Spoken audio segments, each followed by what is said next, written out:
حامدن و مصلیًا اما بعد۔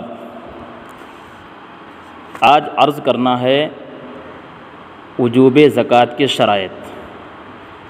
زکوٰۃ کی ادائیگی واجب ہونے کے لیے ایک ساتھ 10 شرائط کا پایا جانا ضروری ہے۔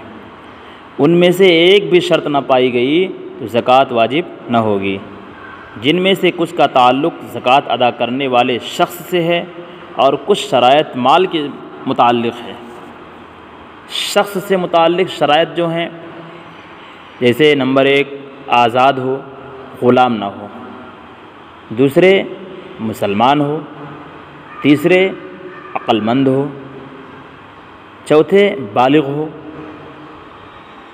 اگر کوئی شخص بے ہوش ہے اور اس کی ملکیت میں بقدر نصاب مال موجود ہے اور وہ ان چاروں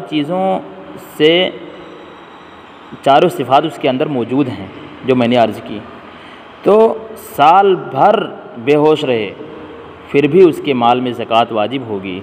یہ 4 شرائط وہ ہیں جن کا تعلق اس شخص سے ہے جس پر زکوٰۃ لازم ہوگی، واجب ہوگی۔ یہ 4 شرائط وہ ہیں جن کا تعلق اس شخص سے ہے جس پر زکوٰۃ لازم ہوگی۔ مال سے متعلق کچھ شرائط ہیں، جیسے نمبر 1 نصاب کی مقدار کا مالک ہو، ملکیت تام ہو، لہذا جو مال اپنے قبضہ میں نہ ہو فی الحال اس کی زکوٰۃ واجب نہیں ہے۔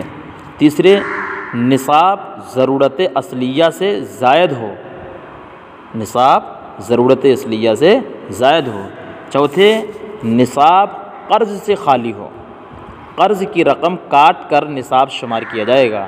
اگر قرض اتنا ہے کہ نصاب سے کم ہو جاتا ہے جوڑنے پر تو زکوٰۃ واجب نہیں ہوگی۔ اگر نصاب باقی رہتا ہے قرض نکالنے کے بعد تو واجب ہوگی۔ مال نامی ہو، خواہ حقیقتاً جیسے سونا چاندی، یا حکماً ہو جیسے مال تجارت اور اکثر سال چرنے والے جانور وغیرہ۔ چھٹویں چاند کا سال گزر گیا ہو، سال گزرنے پر ہی زکوٰۃ واجب ہوگی، سال گزرنے سے پہلے زکوٰۃ واجب نہیں ہوتی۔ ہاں اگر سال مکمل نہیں ہوا اس سے پہلے ادا کر دیتا ہے تو زکوٰۃ ادا ہو جائے گی۔ تو یہ کل 6 شرائط ہیں جن کا تعلق مال سے ہے۔